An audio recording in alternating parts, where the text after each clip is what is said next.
Hello বন্ধুরা, তোমরা সবাই কেমন আছো? আশা করি তোমরা সবাই খুব ভালো আছো। গ্যালারিতে অনেক পুরনো ভিডিও পড়েছিল, তো ভাবলাম আপলোড করে দিই। এই শর্ট ভিডিওটা তো তোমরা আগেই দেখে নিয়েছো।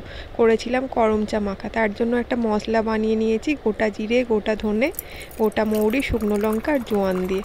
মশলাটা আমার বানানোই ছিল তোমাদের দেখানোর জন্য, আর একবার দেখিয়ে দিলাম।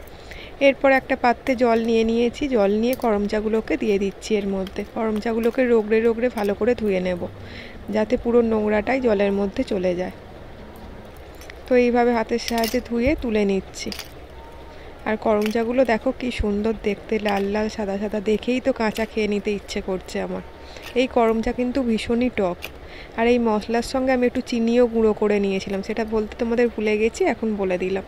তো চলো এবার বটির সাহায্যে ম্যাজিক করে কেটে নিই। দেখো করম চা আমার কাটা হয়ে গেছে। এবার করম চা মাখাটা বানাবো। আর করম চা মাখা বানানোর জন্য আমি বেশ কিছু মশলা এখানে নিয়ে নিয়েছি। প্রথমে দিয়ে দিচ্ছি সাধারণ লবণ, পরিমাণ মতো দিয়েছি। এর সঙ্গে বিট লবণও একটু অ্যাড করব।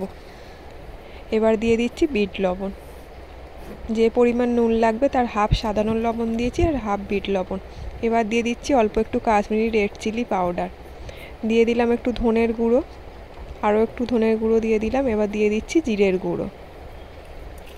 আর এরপর যে মশলাটা বানিয়ে রেখেছিলাম ওই মশলাটা দিতে হবে। এই মশলাটার জন্যই স্বাদটা কিন্তু একদম অন্যরকম হয়েছিল, খেতে ভীষণই সুন্দর হয়েছিল।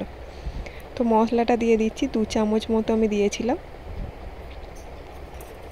সমস্ত মশলা দিয়ে দেওয়ার পর দেখতে ঠিক এই রকম হয়েছে। আর কি, এবার ভালো করে নেড়ে চেড়ে মিশিয়ে নিতে হবে পুরোটা ওপর নিচ করে। যেহেতু পাত্রগুলো খুব ছোট, মিনি কিচেন, তাই খুব সাবধানে আস্তে আস্তে নাড়তে হবে যাতে পড়ে না যায়। তো আমি দেখো ছোট্ট চামচের সাহায্যে আস্তে আস্তে নেড়ে চেড়ে মিশিয়ে নিয়েছি সমস্ত মশলা। এবার ওপর থেকে অল্প একটু কাশ্মীরি রেড চিলি পাউডার দিয়ে দিলাম, যাতে লাল লাল ব্যাপারটা হয়, দেখতে ভালো লাগে। তো দেখো করম চা মাখা আমার একদম রেডি হয়ে গেছে।